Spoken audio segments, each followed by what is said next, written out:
How to restore deleted WhatsApp messages on Android. Hi everyone, I'm here to assist you today without any delay. Let's jump right in.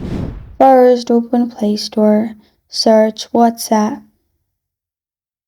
Simply click on WhatsApp and then click on Uninstall.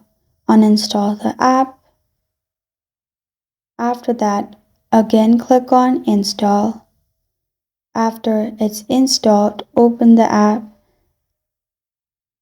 After opening your app, you'll find this kind of screen pop up. Set up by adding your phone number and then click on Continue and Restore a Backup, as you will find this kind of screen pop up. After that, you need to open your WhatsApp and your chats will be backed up in this way. Second way is you can simply download this app called Alt Data. In here, click on Recover WhatsApp Data located at bottom. Click on Recover WhatsApp Data and then you'll find this kind of screen pop up. Click on Recover WhatsApp Messages and Attachment or Recover WhatsApp Attachment only. Click on it and your messages will be restored.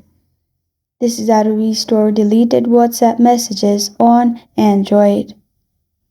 Thank you for joining me today. If this video helps you out, please leave a like and subscribe for more. Got a question or want to suggest a topic? Comment below. Thank you for joining.